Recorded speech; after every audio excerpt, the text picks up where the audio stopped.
Tornei-me deputado para representar o povo paulista no melhor interesse da minha nação. O que o ministro da Suprema Corte, Alexandre de Moraes, e os seus cúmplices estão tentando fazer é usar justamente o meu mandato como cabresto, como ferramenta de chantagem e coação do regime de exceção, como instrumento para me prender e impedir que eu represente os melhores interesses para o meu país. Seria mais confortável ficar quieto, recebendo um excelente salário e fingindo defender os paulistas e meus irmãos brasileiros do que enfrentar esse sistema covarde e desumano. Mas eu não aceitei esse chamado para ter conforto ou comodidade. Eu aceitei esse chamado para defender os valores da nossa civilização. Aceitei essa vocação como um compromisso não só com a minha família e a minha nação, mas como uma aliança com Deus, um voto de lealdade que apenas um homem com caráter e fé pode entender. Não irei me acovardar, não irei me submeter ao regime de exceção e os seus truques sujos. Assim sendo, da mesma forma que eu assumi o mandato parlamentar para representar a minha nação, eu abdico temporariamente dele, para seguir bem representando esses milhões de irmãos de pátria que me incumbiram dessa nobre missão. Irei me licenciar sem remuneração para que possa me dedicar integralmente e buscar as devidas sanções aos violadores de direitos humanos. Aqui, poderei focar em buscar as justas punições que Alexandre de Moraes e a sua Gestapo da Polícia Federal merecem. Vocês, homens de geleia, pequenos e vaidosos, não estão acostumados a lidar com homens de convicção. Acharam que iam me chantagear com os benefícios e regalias do cargo. Não poderiam errar mais miseravelmente. Os melhores parlamentares, verdadeiramente vocacionados, não são figuras caricatas apegadas aos títulos da burocracia. Abro mão de cabeça erguida de toda essa pompa para seguir firme na minha missão de trazer justiça para todos os tiranos violadores de direitos humanos mais básicos. Eu estou falando de vocês, os psicopatas que prenderam mães de família, idosas, trabalhadores e todo tipo de pessoa comum e inocente. Irei abraçar esse sacrifício com entusiasmo. Focarei 100% do meu tempo nessa única causa: fazer justiça. Criar um ambiente para anistiar os reféns de 8 de janeiro e demais perseguidos que fizeram parte do governo Bolsonaro, que estão pagando o preço da crueldade de um psicopata que sonha em prender Jair Bolsonaro e, imagina ele, que assim vai exterminar o maior movimento popular que a minha geração já testemunhou, o liderado pelo nosso eterno presidente Jair Messias Bolsonaro. Também não descansarei até construir o cenário internacional que permita eleições limpas, transparentes e com ampla participação da oposição. Não existe democracia num país que age como a Suprema Corte da Romênia ou a narcoditadura da Venezuela de Nicolás Maduro, onde os líderes da oposição, que arrastam multidões nas ruas, sejam impedidos de concorrer por conta de eufemismos desavergonhados de tiranos. Ressalto que a minha posição de deputado federal, ainda mais tendo sido o mais votado de toda a história do Brasil, bem como filho do presidente mais popular da história recente do país, me facilitava sim a abertura de portas internacionais. No entanto, essas portas já estão abertas. Agora, necessito de tempo e dedicação integral para seguir trabalhando e representando não só os paulistas, mas todos os brasileiros. Nessa jornada, só tenho a agradecer a Deus. Um filme passa na minha mente e entendo quão extraordinária é a providência divina.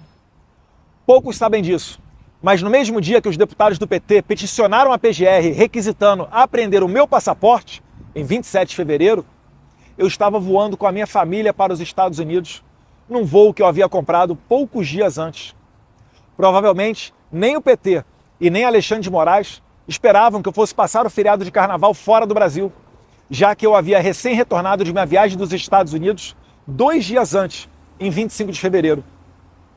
Eu não tenho nenhuma dúvida que Deus, em sua infinita sabedoria e bondade, protegeu a mim e a minha família, para que a minha missão de trazer justiça não fosse interrompida por esquemas e planinhos dos canalhas de ocasião.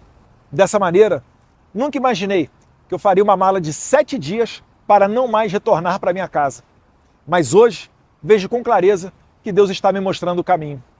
Tenho certeza que o meu eleitor também entende que o meu trabalho nesse momento é muito mais importante aqui nos Estados Unidos do que no Brasil. Como defendia o professor Olavo de Carvalho, não se combate uma ditadura vivendo dentro dela. Todos no Brasil sabem que Alexandre de Moraes é capaz de fazer qualquer coisa, ainda que notoriamente ilegal ou inconstitucional, mesmo que exista um parecer contrário da PGR, como, aliás, ele já fez no passado. Falando em PGR, Moraes deu prazo para o procurador-geral de 5 dias para responder a um simples sim ou não acerca da apreensão do meu passaporte. Porém, já se passaram mais de 18 dias e nada do senhor Paulo Gonet responder. Seria ultrajante, mas, na atual democracia relativa brasileira, ninguém poderia se dizer surpreso com a apreensão do passaporte de um deputado e até mesmo a sua prisão sem motivo. Ao bem da verdade, fatos muito piores já ocorreram, como a morte na cadeia do Clesão, a condenação a quase 9 anos de cadeia do deputado federal Daniel Silveira, que recebeu indulto do então presidente Jair Bolsonaro e pela primeira vez na história do país, o indulto foi covardemente cancelado pelo STF.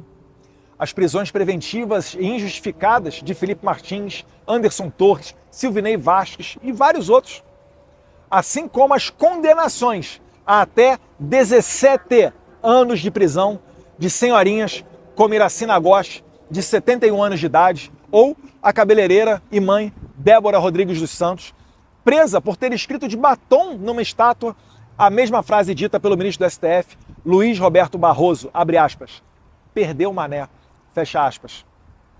Quem, em sã consciência, pode esperar algum tipo de pudor ou moralidade de um regime de exceção? Como alguém pode esperar a justiça vinda de um pedido para prender o meu passaporte feita por deputados do PT e encaminhado diretamente para as mãos do Alexandre de Moraes sem sorteio ou distribuição? Ou seja, serei julgado por um inimigo declarado, pela mesma pessoa que eu tenho denunciado aqui no exterior. Serei julgado, de acordo com o juiz Marco Antônio, assessor de Moraes, pelo cara que quer me pegar de qualquer forma. Lembram dos artigos do Glenn Greenwald? Esta é a pessoa que está me inserindo criminosamente no processo de golpe de Estado da Disneylândia, também conhecido como golpe de 8 de janeiro. Certamente, não é fácil me afastar temporariamente do cargo de deputado federal. Não é fácil saber que o meu pai pode ser injustamente preso e talvez eu jamais tenha a chance de reencontrá-lo pessoalmente de novo. Não tenho dúvida que o plano dos nossos inimigos é encarcerá-lo para assassiná-lo na prisão ou deixá-lo lá perpetuamente, assim como aconteceria com Donald Trump caso não tivesse sido reeleito agora em 2024.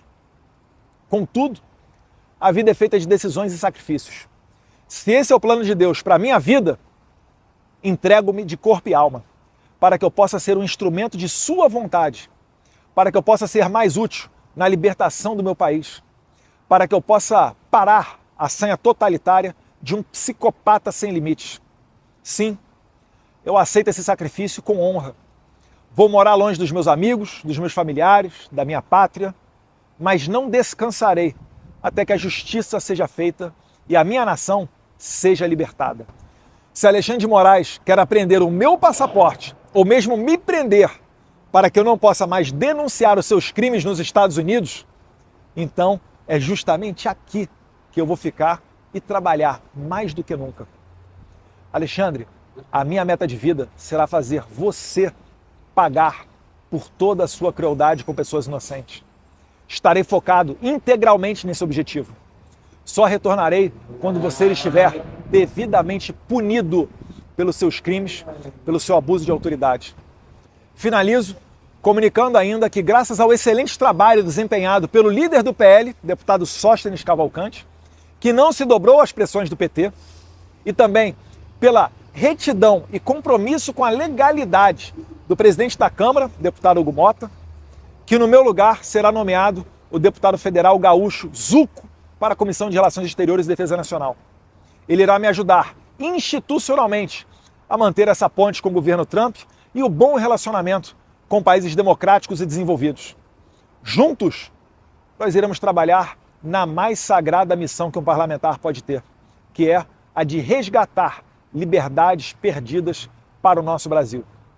Que o Mundo Livre possa nos ajudar a manter viva essa nobre causa. Deus abençoe o Brasil e me dê os meios para cumprir a minha missão. Conto com o apoio de todos vocês, que assim como eu, travam essa honrada batalha pela liberdade. Deus, pátria, família e liberdade. Deus abençoe o Brasil, Deus abençoe a América.